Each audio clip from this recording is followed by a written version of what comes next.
for today's vlog. Namiss ko talagang mag-vlog ngayon.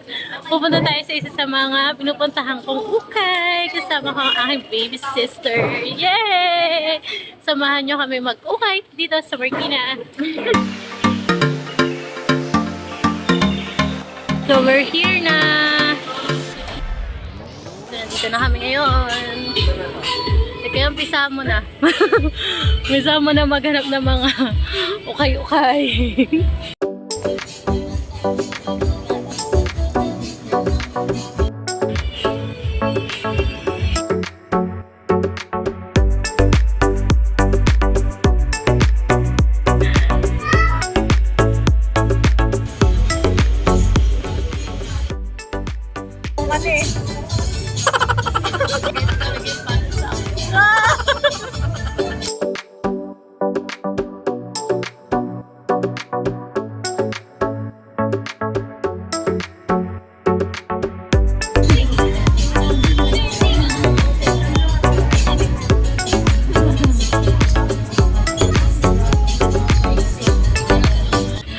Pang isang buong team. Ito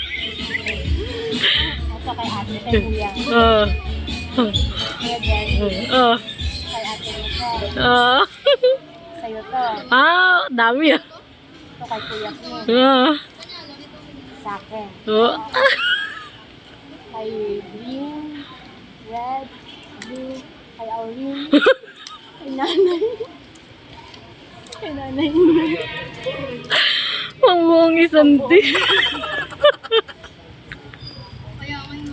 Pakita mo kung sino ka. Pakita mo kung sino ka. Itaas mo yung susunod yun namin. Oh! 130 lang. Alam nyo guys, legit lang talaga kapag medyo lumalaki yung size mo or what.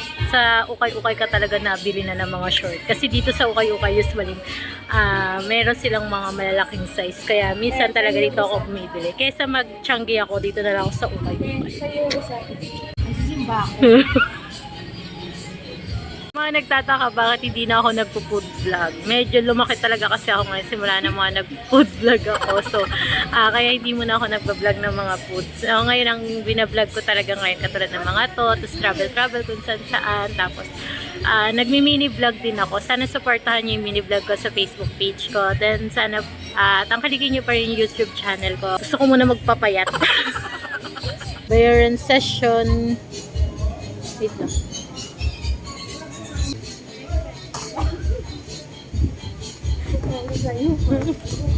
Basta kami sa unang ukay-ukay na pinasok namin. Ngayon pupunta ulit kami sa isa pang ukay-ukay. Titingin kami kung meron pa kaming makikita. Para yung mga nabili niya lang puro kulay itim na trouser. Ako isang short. Tapos isang parang trouser na gagamitin ko sa Boracay. Soon! Woo! Pag yung bewang ko naging 28 motivation para pumayat. So samahan nyo kami sa next stop nating ukay-ukay. So ngayon, ano na namin, pangalawang ukay-ukay store na yung pinuntahan namin. Naghahanap pa rin si Casey na gagamitin niya sa work niya. Medyo pricey yung pinupuntahan namin. Pero check na lang natin kung okay din, kung branded, kung worth it ba yung presyo niya. Ayan. Ayan, maganda. Blouse 7 for 100. Ito ko sa inyo yan.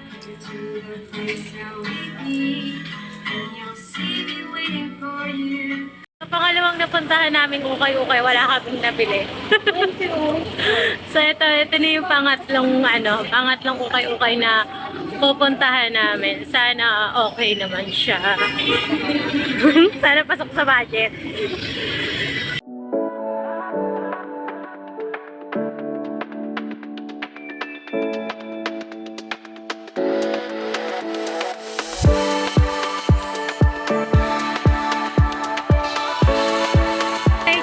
Only 95 ang isa, medyo pricey siya pero maganda naman yung quality, kaya lang medyo mahal pa rin siya kung tutuusin.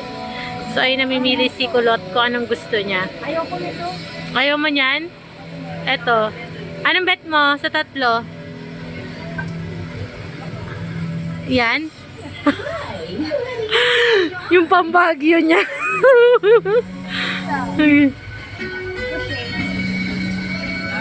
Sukat mo muna. Ito na siya. Yay! For 3 items. Susukat siya kung ano ba yung babagay sa kanya. Kasi, hindi na kaya yung budget, so pipili lang siya dito ng isa. 95 kasi medyo pricey talaga siya. Compare mo sa unang napuntahan namin na medyo murang-mura lang. Cute. 55 lang yun, Ate Kai. Mas mura yan. Naman talaga ako bibili ng ukay. Yung kapatid ko, sinamahan ko lang siya. Then, nag-vlog na rin ako. Para i-tour ko kayo dito. Sa mga ukay-ukay dito sa Marikina. Maraming ukay-ukay dito. May tsambahan na kasi minsan may mga murang ukay-ukay. Yun yung mga time na magpapalit na sila ng mga paninda. Binababaan na nila. So, ngayon kasi, nakasale sila pero medyo mahal pa rin. Pangatlong store na namin to. Ano ba yan? Michael Jackson. Hindi ka talaga isip. Aesthetic ka niya. Pero yan, gusto mo aesthetic, di ba? Oh, yun nga. Gusto aesthetic. Ay, hindi ah. Yan, suot na siya. What? Number 1. Ay, sino ka dyan?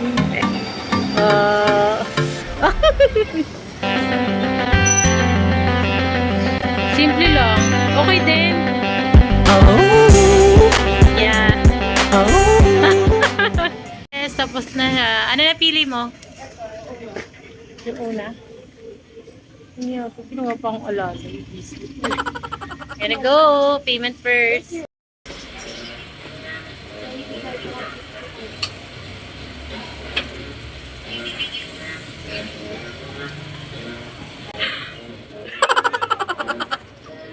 Kami maghukay! Yung ate mo, ang daming nabili. Tika, pakita mo. Dami niyang nabili, oh. Wow! Salamat sa pagsama. Don't forget to like, share, and subscribe. Bye-bye! Ate Kay, babalik ka ba here? Yeah!